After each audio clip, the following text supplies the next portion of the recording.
Hello people, let's talk about vaping. It's everywhere, from bus stops to music festivals. It's the cool cousin of smoking, with sleek devices and fruity flavors. But behind the smoke and mirrors, there's a lot we need to unpack. Is it a miracle solution for smokers or a gateway drug for a new generation? Buckle up, because we're diving headfirst into the hazy world of vaping. Vaping has exploded in popularity, especially among young adults. But is it all just harmless fun, or are we facing a whole new generation hooked on nicotine? Spoiler alert, it's complicated.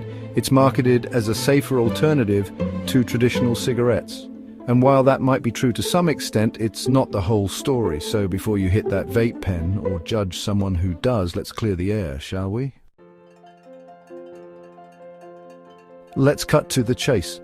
Vaping is all about nicotine. That's the ingredient that gets you hooked, the one you crave. It's a stimulant that messes with your brain, releasing all sorts of feel-good chemicals. Think dopamine, the reward chemical. It's the same stuff that makes you feel good after a workout or eating a delicious meal. Nicotine has a reputation for boosting focus. Some studies even suggest it can sharpen your mind and improve your memory. Feeling down? Nicotine might give you a temporary mood lift, but here's the catch. Nicotine is highly addictive. It's the same stuff that makes cigarettes so hard to quit. And while vaping might seem less harmful than smoking, it still delivers nicotine straight to your lungs. Before you know it, you're hooked. And that, my friends, is the problem with nicotine. So, how does vaping actually work?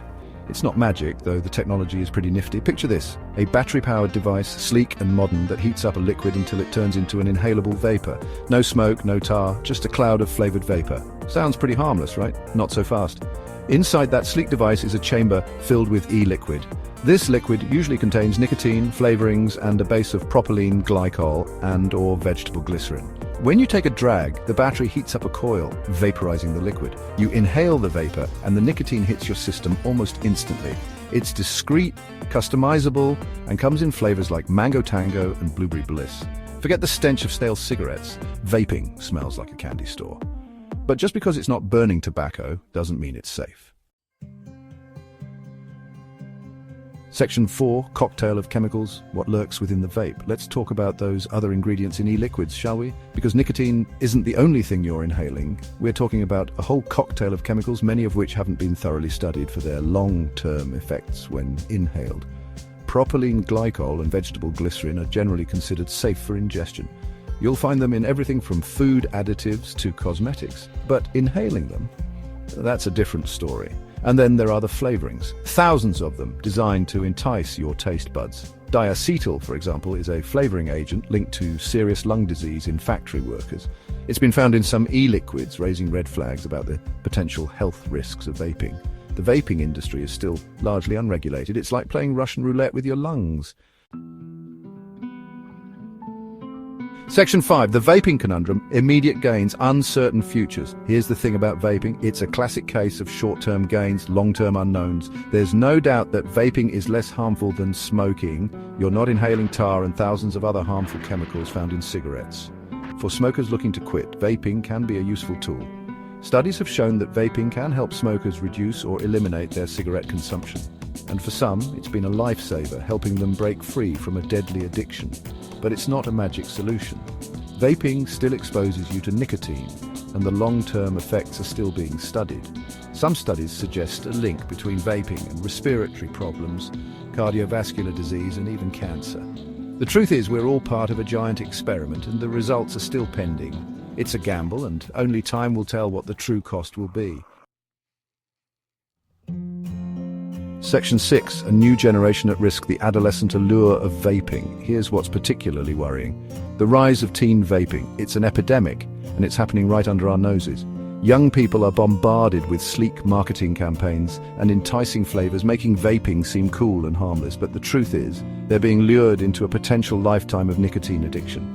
Teenagers' brains are still developing, making them more susceptible to the addictive effects of nicotine. And the earlier they start vaping, the harder it is to quit. The flavors are a huge part of the problem. Bubblegum, cotton candy, mango, they're designed to appeal to young palates, masking the harsh taste of nicotine. We need to protect our youth from this predatory industry. We owe it to future generations to break the cycle of nicotine addiction. Section 7, striking a balance, harm reduction versus nicotine's grip. So where do we go from here? Vaping is a complex issue and there are no easy answers. We need to find a balance between harm reduction and prevention. For smokers struggling to quit, vaping can be a valuable tool, a stepping stone to a smoke-free life. But we can't ignore the risks, especially for young people. Vaping is not harmless, and the long-term effects are still unknown. Stricter regulations are crucial. Banning flavors that appeal to children, limiting nicotine content, and requiring clear ingredient labeling are essential steps in making vaping safer. And we need to invest in comprehensive education campaigns targeting both young people and adults to raise awareness about the risks of vaping. It has the potential to help some smokers quit, but it also poses risks, especially for young people. Let's clear the air, dispel the myths, and make informed decisions about vaping for ourselves and for future generations. If you found this video helpful, please like and subscribe for more content on important health topics.